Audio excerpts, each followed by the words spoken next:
This is Akko. And this is Tamo for the Akko and Tamo podcast, a podcast dedicated to parenting where we explore new perspectives and share ideas on how to love yourself, love your partner, and shower your children with love. This is episode 73. And the topic of the day is the circle of life, about death and dying. And before we get started, please take a quick moment to subscribe to our show. Now let's get back to our recent happening. So recently, this is our first episode doing like a Zoom type of call. Yeah, this is our first remote podcast. So congratulations for being with us on our first Zoom podcast. Yeah, and the reason kind of connects to today's topic. And I am in California right now. Akko is at home in Hawaii. And I'm here in California because my uncle passed. And to support the whole process, I flew out. And then in a week or so, Akko and our children will be flying out too. That's why we're here. And so with that, let's get into today's topic of the day, which is the circle of life, about death and dying. And just before we really get started, I want to say that the topic of death can be quite sensitive and triggering also. And from our perspective with Akko and myself, we're quite comfortable with death. Akko is an RN, so she's seen that in her family and things like that. And I have been experiencing death and thought about death quite a bit prior to even the current happening with my uncle passing.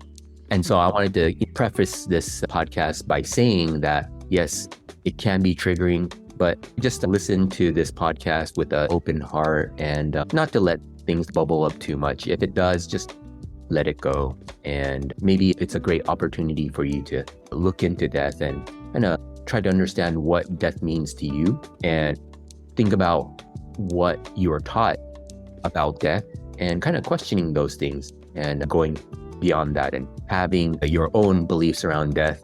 And also what I want to say is it's okay to not know what happens after death. And that's one thing that I wanted to share. Yeah. And yeah, leading up to this, Akko was really awesome, helping both my uncle and my aunt go through the hospital system, which was quite a difficult time. Maybe you can talk. Yeah. It can be quite frustrating not knowing how the healthcare system works. And especially with insurance, that just adds like a different type of stress. If you have a certain type of insurance, the insurance sometimes pushes the hospital to be like, hey, this patient needs to be discharged. But, the patient's obviously not fully ready. But things like that happen. Or there's a lot of questions that the family needs to be answered. Sometimes they forget because the doctors they're in a hurry. They see so many patients, right? And so I had to help our aunt and then our uncle really go through that process and just help them, because once those providers, the primary nurse, your doctor at the hospital understand that there is a family member on board that kind of knows the medical system, it helps with the unity of things, because then you understand where they're coming from, but then you can be more of a patient advocate than if you really don't know anything about the medical field, because it can really be a scary place. It can be a scary thing because you don't know what you can do, what you can't ask, or you don't really know that much if you haven't really been in the system. I think that's a great point. And that's why experiencing this firsthand, Akko had been working at a hospital as an RN, but when it comes to family that had no clue what was going on, the nurse is technically the patient advocate, but it's just not enough. It seemed like there actually needed to be another step. You were right in between the nurse, the doctor, and then my aunt and uncle. And yeah, it was really something that I thought maybe there could be like a business around someone who is a patient advocate, really looking after the best for the patient. And it was really sad that people have to go through this, and not everyone has a nurse or doctor in the family to be able to help in these situations, right? And I really felt compassion towards people who don't have this and have to just get kicked around in the system, right? Yeah, and just learn through like trial and error, right? And it's sad. So it's really nice to have a liaison, like a patient liaison, like just to be able to, okay, this person can talk to the providers and get their input and then speak their language. And then they can go back to the patient and then speak in their language and be able to explain everything and just have everything run a little more smooth. And yeah, we were talking about how there can be a business around this. And yeah, I know. Yeah. And we're saying business in a way of it really actually helps people through the system. And like Akko mentioned, trial and error. And a lot of the times when it comes to these health issues, the errors could be lethal, right? It's not playing a game where you can make a lot of errors and you're still okay. It's game over and you just push the reset and start again. It's not like that. It's your life. And yeah, I felt that it could be a really great service that can be offered to people. So if you have experience in the medical field, maybe you can think about creating a business like that. Yeah, for sure. Yeah. Right. And talking about like the medical system, going through the difficulties there, I also want to say during these times, of course, there's many different types of death, right? There's these deaths that happen like accidentally and boom, all of a sudden they're gone. Sometimes it's a really long, prolonged process. For my uncle, he had cancer and it gradually built up, and at the end, it just really picked up speed. And then there are other people who may take a real long time to go through the dying process. And there's a lot of stress and sadness, grief, maybe even anger that triggers you and your family members. And I think this is completely normal because during stressful times and death, it really brings up a lot of things for people. And I just wanted to say, be compassionate, not only compassionate to your family members, but you also want to be compassionate to yourself too, especially in these really stressful times. That's something that we kept in mind, and making sure that if we get triggered, really are self-aware that that's happening and really letting things go. And something that I wanted to share is if you have any issues with this person that is dying, and of course, if it's accidental death and like it was completely unexpected, this is something different. But for people who do have a little bit of time to say the goodbyes, if you do have any issues, I would say let that go. Let it go. And not only that, if it was very clear that you and the person passing had some issues, just let them know that, hey, I let it go. It's all good. We're cool with each other. And I love you. And it's all good. That's something that I would like to share. And for me, fortunately, I didn't have any issues like that. But I was able to tell him, hey, no matter what happens, it's going to be okay. And I'm here because I want to be here and I love you. And I was able to really fully open and then let my uncle know that I love him. And hey, my love is with you. And also sometimes, for example, maybe more the accidental death or sudden deaths, maybe there was something that you wanted to talk to them about. And I think Akko can speak to that, where writing a letter to that person. Yeah, writing a letter as far as what you wanted to tell that person helps with the whole grieving process, right? Because my dad, he passed away unexpectedly. He had a cardiac arrest, which pretty much means your heart just stopped. He had a list full of diseases that he had. He wasn't the healthiest person, but he was healthy in his own way. A few days before he had passed, he was feeling really sick, like kind of flu-like symptoms. So we were thinking he had just the flu, but in any case, his heart stopped. So then he had passed away suddenly. And I was okay with his death because I had already prepared myself for his death, because I knew with all the health problems that he had, he wouldn't be living that long. I would be very surprised if he does. It would be like a miracle if he did, in which I was hoping on that miracle, but obviously that didn't happen. And so I was already preparing myself for that.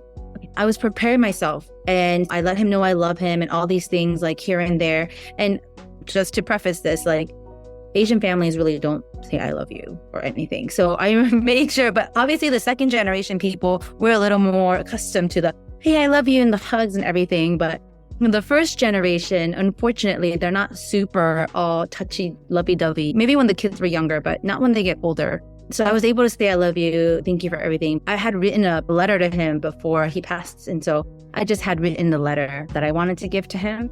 And then I just put it during the funeral, I slipped it in the coffin. But you don't have to even do that. You can just write it yourself, and then you can even crumble it and then burn it up, or do whatever you want in purging the feelings that you have and just letting it out on paper so that your feelings are out in the open. And so you can be a little more free with that. It's not eating you up inside. Instead, it's all out on paper, so that's not in your body anymore. And so you can do something like that if that helps you. Writing a letter. My mother I had suggested that to her. And so she had written a letter too. And I think she felt a lot better because it's all about just purging your feelings to that person, whether if you wanted to say something, if it was a sudden death. And even if it wasn't a sudden death, if you just weren't able to say something, like it's a perfect way to say it. That's great. And you've also recommended that for my aunt to do. Yes. Yep. So she said, yeah, I'll think about what I can say and whatnot. She was able to say a lot of what she was thinking to our uncle. So that was really good. And that's like the first step of dealing with a death in the family, right? When you already know this person is terminally ill, you mentally prepare yourself. So in those situations, I feel like you're a little more blessed as a family because you can prepare and you can say the things, or you can do a lot of things because you know what's going to happen in the next few weeks or a few days or a few months. And so you can prepare yourself. And it's like a weird way of looking at it, but it is a blessing because you can plan ahead in a sense, right?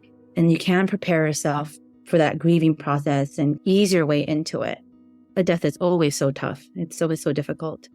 And that's why when a death happens, it's really important for the surviving to be able to let go as much as possible too, and not let it might be anger or sadness or just feeling bad that maybe you couldn't do enough for the person, things like that, just letting all that stuff go and freeing yourself also, and not having guilt really build up inside of you. Yeah, because guilt can really eat you up inside. And honestly, ultimately, it had already happened. So you have to just let it go. Unfortunately, we can't really go back in the past as much as we want to. Yeah, exactly. And so this is a parenting podcast. And for our children, they're still very young, 3 and 5. And so for us as parents, what we did is explained death. At least for me, I explained to my children that uncle's body was breaking down and it wasn't working that well. And once the body breaks down, then the body stops. It can't say hi to him anymore. And so just comparing it to a toy. So a toy that they love to play with, if it breaks, what happens? They're not going to be able to play with it any longer. Another way I mentioned it to them is like when the battery of the body just ran out. So the battery ran out. And that kind of also makes sense for the kids just because, you know, they have a toy that's battery powered. And obviously when the battery runs out, the toy no longer moves. And so that's how I explained it. And maybe you can share with everyone what you said to the kid. Yeah, pretty much. I was just picking back off of what you were saying, and it really helped. It's like you do this like really super fast motion and all of a sudden you do slow motion. And so I just explained it pretty much in the same way you did. And so they just throw around the word like here and there, like death here. Oh, did he die? But obviously children don't really have that concept of this person's not going to come back anymore. I think they do, but I don't know if they like fully, I don't think they're able to really conceptually get it. But as they get older, they'll understand like, oh, this person's not going to come back anymore. And they'll probably understand the heaviness of death. But right now, they just need to know more of the general, right? Because we don't have to literally pass on and transfer the sad energy to them. Exactly, yeah. If they're not feeling it. Yeah, and we both agree on that. And at the same time, not shying away from the topic of death at all. So when they ask, we answer to the best of our ability. And I think that's been an important thing because Akko and I have talked about death, experienced death, and not make it a taboo subject. Instead, hey, we're okay with talking about it and kind of delving deep into death. And with that, maybe we can share some kind of interesting mystical experiences that we've had prior to our uncle passing. So I had a mystical experience prior to my uncle passing, and then Akko had a mystical experience after he passed. Prior to him passing, I had a vision of energy around him. I had a vision of that, and that energy, I felt that it was his older brother who had transitioned over, and also my grandparents, which are his parents, looking after him. And it was a very warm energy. It felt like they were just overlooking the process. So it wasn't anything negative or scary or anything like that. Instead, it was more reassuring. And for me, having that vision, it really reassured me that he's going to be okay. And that family was already waiting and ready to help him through the process. And interestingly, after he passed, maybe about an hour later, because obviously the death happened in California and then Akko is in Hawaii, she didn't know. She didn't know he passed. But after he passed, Akko had a mystical experience in Hawaii. Yeah. And so I had texted Tamo, like, hey, I have this vision. I don't know if you can call it a vision, but pretty much I was driving somewhere and all of a sudden there was like tears that were like flowing down my cheeks. And I was like, oh, what's going on? And then I can actually see what I'm feeling, right? So I can see our uncle is like sitting in the passenger seat, super happy, really light, like just full of light and just really happy. And he's letting me know, hey, thank you for all that you did. Because towards the end, I really did help out a lot. Like I was checking in every day, talking to the nurse, talking to the physician. Like I was really involved in their medical journey. And yeah, he was like, thank you so much for everything that you did. Hey, please take care of everyone. And I said, okay, yeah. And I was like, pretty much no worries. Like you just take care of yourself now and just enjoy. And he was just like, yeah, okay, I am. And then he was just smiling like right next to me. I can like vividly see it. It was really amazing. And so right after I saw him, I didn't physically see him, but I can like see him through my senses, if that makes sense. And so I just texted Tamo, hey, I had this vision of him being here. And then soon after, he's like, he passed away. And I was like, oh, so he must have, after he passed away, he must have traveled here just to say his last goodbyes or just to send that message to me. So it was really sweet. And yeah, it's really amazing how death works. None of us really know exactly how it works because obviously it's not like they come back from the dead and they can let us know what happens. But yeah, I know there's near-death experiences and that's like a whole different like story there. But yeah, so it's like really interesting how death is such a sensitive topic and a lot of stigma around it, but it's also a beautiful thing when people live their life and just remember all the memories that they had. And I think that's a really good point too. Death is that transition, right? And making whatever time they have left, just really enjoying and just having a good time here. Yeah, for sure. And I guess because of death, your life is so much more precious, right? That's why they say, okay, live your life to the fullest. People say YOLO, but there's all these sayings, right? Because death is imminent, right? It's going to happen, but we don't know when.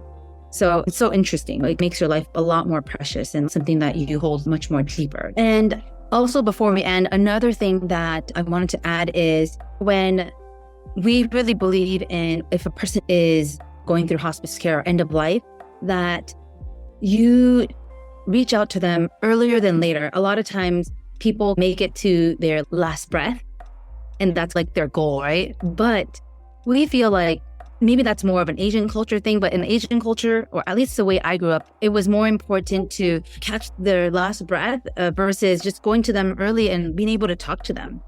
Because it's so precious when you have a video recording or even a memory of you talking to them and the conversations that you had, right?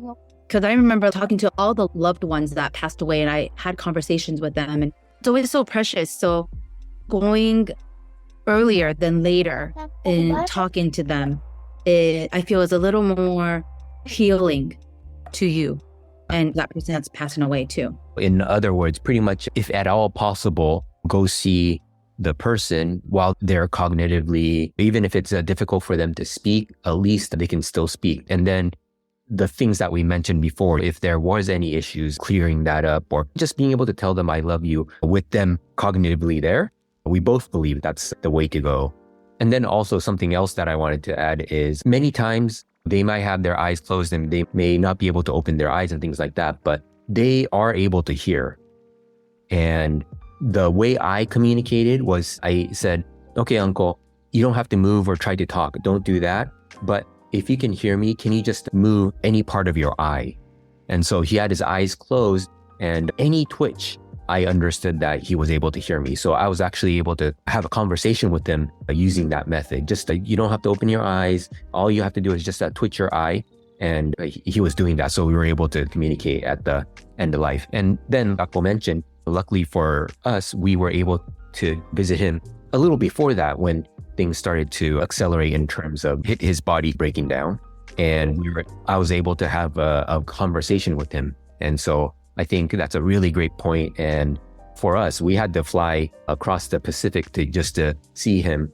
And for us, it's just been completely worth every penny. Oh, yeah. The time that we went, I was able to walk with him.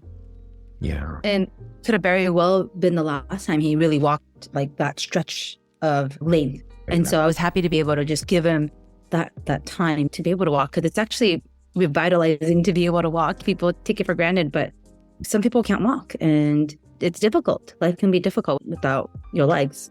So kind of, it's a gift for both of us, right? Tamo's uncle actually knew my dad when he was younger. So we were able to talk about that. And I was just like, oh, what kind of person my dad was when he was younger. So it was cool because I actually never knew. Your uncle always let me know, oh yeah, I played with your dad, but I never knew they played on an actual baseball league together. And so that was really cool to know. And I got to know what type of person he was back then, because I know my dad as my dad, not when he was younger. So it was pretty cool to have him share that story with me. So that was a blessing. Yeah, definitely. Yeah, it's really interesting because you can get different perspectives that you'll never get from your mom or my mom, my dad, whatever. It's someone else's perspective that knew that person. And it's really nice to see that too. For sure. But yeah, we just wanted to just add that bit because we felt that it was super important to relay this message, because it's something that actually helped us have more healing and just a little more peace in the heart. Peace in the heart. Yeah, for sure. So yeah, we just wanted to share that. I totally agree. For me, both times that I flew out, it was a little stretched in terms of like schedule and finances and things like that. But it just, for me, looking back at it, it was all worth it. And how possible in your situation, if that's the case, maybe you'll want to fly out or just make the trip out to see your loved one. Yeah, for sure. All right. So yeah, and because of death, life is just so precious, right? And we just treasure it so much. And hopefully we don't take it for granted, right? Like the fact that we can wake up in the morning and we're like, oh, we're alive, and feel good about that, instead of thinking, oh, that's expected. Because some people don't wake up. They don't wake up. Just seeing the other side, it's really humbling knowing that, hey, we woke up in the morning and we can live life today again. And also, again, maybe going back to death again and how we can support our loved ones during time of death, because it's such a emotional thing. A lot of people express their grieving in different ways, whether it's through sadness, through tears, through maybe anger, right? Yeah. Some people experience grief and anger and depression, but just all these different things. It's always really good to just, if you're okay, if you're in a good spot, to just reach out to other family members. Okay, are you okay? And taking care of that person. Let's say in this case, like our aunt, because she obviously was not sleeping a lot because she'd been going to the hospital and doing all these things and trying to get everything ready, because we were en route for home hospice, but he just couldn't make it to hospice. Just a lot of stuff have happened. And supporting that person, because it's interesting, because that person is going and they're like an energized bunny just because of adrenaline and whatnot. But then once that person passed away, all that fatigue and that tiredness, all that like just comes to you all at once. And at least I've always been told at a young age to always watch out for the primary caregiver, because they are going to they might not eat, or they might not do these things. They might not take care of themselves as much. And during a death of their loved one, like the person that's closest to them usually go down pretty fast. So it's good to support that person. I was introduced to death at a very young age. My mom never really shunned me away from death. And maybe that's why I'm a little more comfortable. I had my own experience in Japan, like my grandma, my aunt. And in Japan, they do things pretty differently. After the person passes away, they bring the body to the house, and then the body is there for at least 24 hours, depending on 24 hours or more. And then they're cremated, and then the funeral. It's bam, bam, bam. There's no waiting period. It's very consecutive. And yeah, I was more comfortable with death, and also my profession, right? Because I was in the ICU, so I saw a lot more death than just a normal floor. And I have a lot of compassion towards the family and just what they go through. And it's just, yeah, it's sad, but it's also something that we all go through. And going back to my mom, like I was exposed to it at a young age, and maybe not the funerals when I was super little, but I was definitely introduced to it very early on in my life. Yeah, and you're mentioning you saw more death because of your profession too. And I have to say, nurses that are really compassionate, it really comes through. And these things, like when a family is going through this, to have someone really compassionate, taking care of your loved ones, it helps so much. If there are any nurses, I thank you for your work. It's really quite amazing. It really made the difference. So wanted to share that.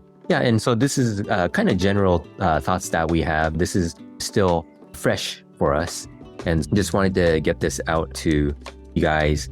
And if you are also going through this, please, our condolences. And so, yeah, with that said, as usual, if there's anyone you think that could benefit from this episode, please share it.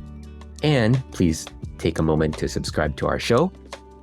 And the question of the day is, what are your thoughts on death? We'd love to hear from you. So please come say hi by commenting on our website, by going to akkoandtamo.com and clicking on the podcast tab. And we're also on Instagram at Akko and Tamo. So come say hi. Yep, come say hi. Oh, we're also on YouTube now too. So if you want to listen to our podcast, get on YouTube if you're more comfortable with YouTube, and we'll see you there. All right. Bye-bye. All right. Bye.